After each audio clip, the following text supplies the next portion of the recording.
É isso aí, galera, sejam bem-vindos. Meu nome é Léo Viramundo.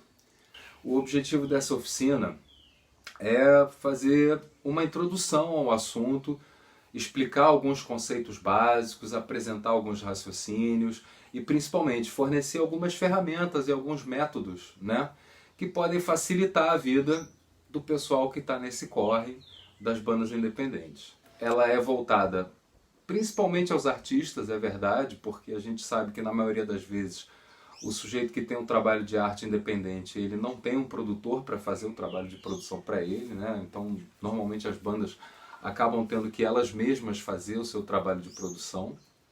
São independentes e isso significa justamente que elas não contam com uma estrutura empresarial complexa para poder fazer, né, o trabalho de gestão, de produção, de marketing, etc. por elas. A gente vai focar no que os próprios artistas podem fazer por si mesmos. E a gente já tem hoje produtores independentes que trabalham com bandas independentes, né? Que são pessoas que não necessariamente são artistas.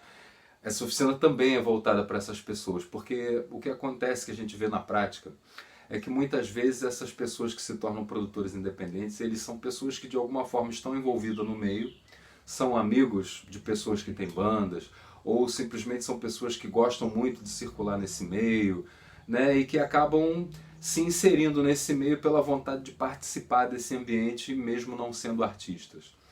É muito comum que elas comecem sem preparo nenhum, né? Assim, eu, por exemplo, tenho esse histórico de começar sem absolutamente preparo nenhum. Essa oficina ela vai se dedicar a pessoas que estão começando, ou mesmo que tenham começado há pouco tempo atrás, já tenham alguma experiência, estão tendo dificuldades, né, com o trabalho de produção. Então, assim, o nosso propósito com essa oficina vai ser justamente oferecer uma porta de entrada para essas pessoas, para que elas possam desenvolver o seu trabalho melhor a partir daí, né, com as suas próprias pernas. Pelo menos para a gente oferecer um norte às pessoas que não estão sabendo onde buscar ou como desenvolver esses trabalhos, essas atividades, esses materiais. Então o propósito da nossa oficina, ele se deve muito mais à vontade de qualificar os artistas para entender o trabalho de produção, serem capazes, obviamente, de executar esse trabalho, mas também de serem capazes de compreender esse trabalho a tal ponto de saberem trabalhar bem com um produtor, né? Porque muitas vezes assim existe um problema também que às vezes a banda consegue um produtor, mas ela não entende o trabalho da produção e isso acaba gerando alguns conflitos, sejam de ordem profissional ou até de ordem pessoal, né? Então, eu acho que é uma oficina que pode, de alguma maneira, ajudar um pouquinho, né? Cada um faz um pouquinho e a gente consegue um resultado grande. Pode ajudar, de alguma forma, a qualificar esse mercado das bandas independentes e solidificar ele, de maneira que as bandas independentes possam realmente ter melhores perspectivas do que elas estão tendo hoje. Como eu disse antes, eu entrei nesse universo sem preparo nenhum, né? Eu entrei completamente de gaiato, justamente porque eu tinha um trabalho independente de música e eu precisava promover esse trabalho e eu não sabia como, né? E me via com essa tarefa na mão e não sabia como. E acabei procurando outras pessoas, aprendi com muita gente, aprendi trabalhando, vendo coisas que outras pessoas fazem, mas também desenvolvi os meus próprios métodos e as minhas próprias ferramentas para fazer esse trabalho, né? Porque quando a gente tem uma necessidade e a gente já não tem uma solução pronta para aquela necessidade, a gente é obrigado a se reinventar e reinventar as ferramentas, as metodologias e as possibilidades, né? Mas eu nunca deixei de ser artista, muito pelo contrário. Eu sempre investi esses conhecimentos no meu próprio trabalho artístico, né? São certas noções de como você se porta em determinados ambientes, em determinadas situações, que podem, de uma forma estratégica, modificar todo o resultado final da equação, né, e te dar uns resultados muito mais legais. Então eu quero começar estabelecendo os conceitos. O que é ser independente? Né? Vamos, assim, a gente está focado na questão das bandas independentes, mas esse raciocínio é mais amplo. Eu analiso a questão do ser independente da seguinte forma. Vamos começar com uma retrospectiva. Eu, quando fiz a faculdade de música, eu tive um professor que ele dizia uma coisa que eu acho muito inteligente, assim, uma percepção muito clara da realidade. A primeira revolução foi lá na Grécia Antiga, quando começou a surgir a teoria musical que a gente tem hoje no Ocidente. Né? O surgimento da teoria musical e a primeira tentativa de escrita da música e, né, todo aquele contexto lá da Grécia, Pitágoras, enfim.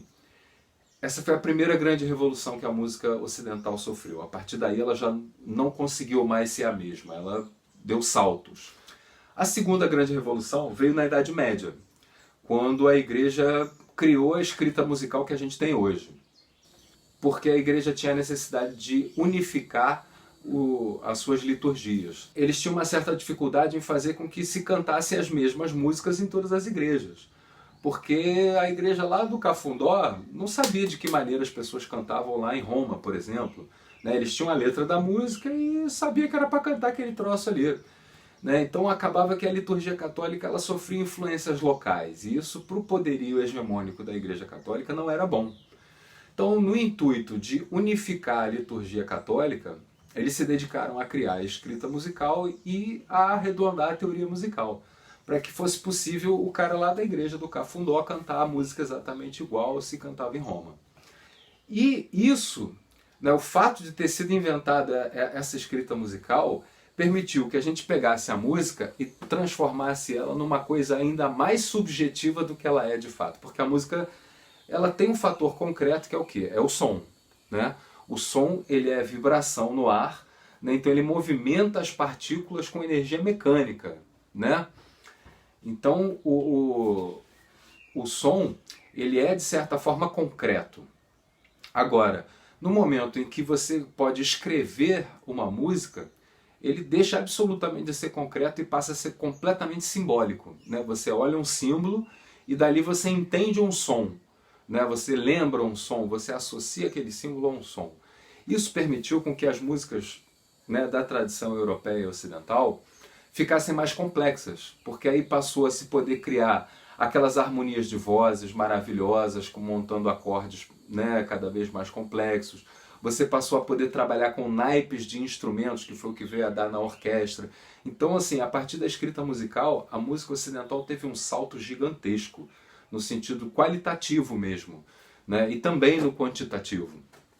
Bom, dito isso, a gente vai para a terceira grande revolução da música ocidental, que foi uma revolução importantíssima, porque inclusive você podia gravar os sons e mandá-los para onde o músico não podia ir. Você podia transmitir pelo rádio. E aí, a partir da invenção do fonograma no final do século XIX, no século XX se construiu a indústria fonográfica, que não existia até então, que é a indústria baseada na produção, na venda, etc. e tal, das gravações, dos fonogramas. Isso permitiu também mais um salto absurdo na música ocidental. Não só a cadeia produtiva da música foi obrigada a se reinventar, como também a relação das pessoas com a música foi reinventada. E aí a gente chega no ponto principal do que eu queria dizer sobre ser independente, que é a origem disso que a gente chama como mercado, ou como nicho, ou como cena independente hoje em dia, que é a invenção da música digital. No momento em que a música foi digitalizada, um processo que começou, aliás, com as fitas magnéticas, a cassete, a DAT, enfim. Quando a música foi digitalizada, de novo ela teve um salto. Porque a partir do momento que você transforma a música em código de 0 e 1 num computador, você pode fazer o que você quiser com ela. E aí, assim, a coisa do sample, que já tinha sido inventado lá pelos DJs que usavam o disco de vinil, teve um upgrade gigantesco, o sample passou a ser uma coisa fantástica a partir daí, os recursos que você tem com sample. Então, a distribuição da música mudou completamente, porque as pessoas não precisam mais de um suporte físico para a música, então você tem acesso à música o tempo inteiro, em qualquer lugar, no seu telefone. Você pode botar uma música em MP3 na internet e, enfim, reservadas um monte de questões que tem relativas a algoritmos e todo um direcionamento da internet. Em tese, você tem a possibilidade de que pessoas do mundo inteiro tenham acesso àquela música que você não vai nem ficar sabendo e eles vão ter acesso. E claro, a reinvenção da cadeia produtiva da música, ela seguiu essa necessidade criada pela mudança na relação das pessoas com a música. E aí o que acontece? No final dos anos 80, início dos anos 90, Os equipamentos começam já a se popularizar mais. Tem a invenção da MP3, que possibilita você botar a sua música na internet gratuitamente ou cobrando merrecas, né? Enfim. O que fez as gravadoras começarem a perceber que o mercado musical estava mudando, né? Acho que talvez assim, foram muitos fatores, é todo um processo, etc e tal, mas tem sempre o símbolo, né? Tem sempre aquela coisa que é o emblemático. O emblemático foi quando o Radiohead resolveu rescindir o contrato com a gravadora e pagar uma multa astronômica por essa rescisão de contrato e lançar o seu disco pela internet, propondo que cada pessoa baixasse o disco pagando quanto quisesse pagar. E a arrecadação deles foi tipo absurda, assim, a ponto que eles pagaram a multa de rescisão de contrato e ainda tiveram muito lucro, né? Isso foi muito importante, né? O Radiohead tem um papel muito importante. Eles foram a primeira banda a fazer isso? Talvez não. Acredito que não. Eles foram a única? De jeito nenhum. Mas eles foram a banda de maior, como é que se pode dizer, repercussão a fazer isso naquele momento. A primeira grande banda de repercussão mundial a fazer isso, né? Isso foi muito importante, porque isso mostrou para muitas pessoas que você podia fazer isso.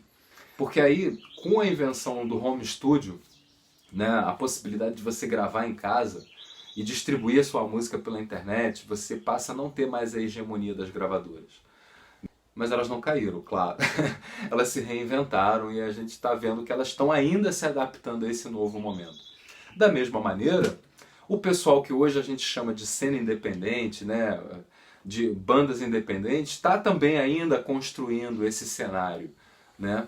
E é muito importante a gente pensar que qual é a grande característica do que define um sujeito ser independente ou não? É justamente ele não ter esse conglomerado empresarial por trás dele para fazer a banda dele funcionar, entendeu? Né? A gente tem que se resolver independente desse conglomerado. Uma gravadora, uma empresa, seja lá o que for. Eu costumo dizer que a cena independente, na verdade, deveria ser chamada de cena interdependente. Pensa bem, como é que uma pessoa ou uma banda, que são 3, 4, vamos dizer que seja uma banda muito grande, vai ter o quê? 10 pessoas? Né? Então, assim, como é que essas pessoas vão dar conta, né, de fazer as mesmas tarefas e resolver as mesmas demandas que toda uma equipe gigantesca de profissionais faz dentro do cenário de uma gravadora, por exemplo, né? Elas acabam tendo que ter muitos parceiros, elas acabam tendo que inventar muitas formas diferentes de fazer as coisas, né? E aí o que acontece? Surge a ideia de você ter redes, né? Porque aí você começa a fazer trocas, né? Parcerias, né? Uma pessoa, por exemplo, eu tenho um festival aqui e tem umas bandas aqui na minha cidade. Você tem um festival aí na sua banda e tem outras bandas aí. Então eu mando umas bandas minhas para o seu festival, você manda umas bandas suas para o meu festival, e a gente já cria um circuito entre a minha cidade e a sua, e aí se de repente começam a surgir outras cidades que gostam da ideia e entram no circuito, você já passa a ter um lugar para o pessoal fazer turnê. E aí começa a se formar essa ideia de rede, né? E aí começa, né, uma pessoa, pô, você conhece um cara que é jornalista, e aí ele te ajuda, pô, te ensina como é que faz o release da sua banda. Aí o outro cara, pô, sei lá, que era o batera da sua banda, ele também é técnico de som, e aí ele te ajuda a fazer o rider técnico da banda, ele te ajuda, pô, a desenrolar com o técnico na hora do show, como é que você quer a equalização, como é que você quer o palco, como é que, né? Então, assim, você acaba tendo que ter muitas parcerias, você, assim, eu digo que é fundamental a gente ter as parcerias e se fechar em rede nesse momento, né? Porque se a gente não tem uma injeção de capital e uma injeção, né, empresarial desse naipe para fazer esse mercado girar, a gente tem que fazer ele girar de outra maneira. E aí vem aqueles conceitos da economia solidária, da economia criativa, né, que propiciam, do colaborativismo, que propiciam a gente ter como manobrar a falta de recursos, sejam recursos financeiros, tecnológicos, né, enfim, de qualquer ordem. Eu definiria a cena independente, ou o que é ser independente, não só por essa ausência desse conglomerado empresarial por trás, mas também pela necessidade de se criar novas formas, e principalmente novas formas baseadas no associativismo, né, e na proatividade, que é o faça você mesmo, para você fazer um mercado qualquer girar, no caso, um mercado independente, que hoje já existe, ele já tem um nome, ele já tem uma série de trabalhos acadêmicos publicados e desenvolvidos, né? Ele já está consolidado como algo que existe, mas ele ainda não está consolidado como na forma em que ele funciona. Essa forma ainda está em construção. A forma como esse mercado se organiza e os meios, né, de funcionamento desse mecanismo ainda estão em desenvolvimento.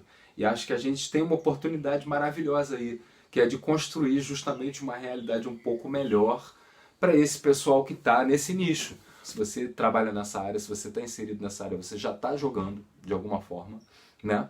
Só que a gente está jogando por umas regras que ninguém sabe muito bem quais são. E a gente tem a possibilidade, como esse jogo é novo, a gente tem a possibilidade de construir essas regras de acordo com a necessidade que a gente tem para trabalhar neles. Então é a hora que a gente pode estruturar essa cena de alguma forma, qualificar ela. Assim, a gente sabe que a realidade dos artistas no Brasil é difícil, dos artistas independentes mais ainda, dos artistas autorais independentes muito mais ainda.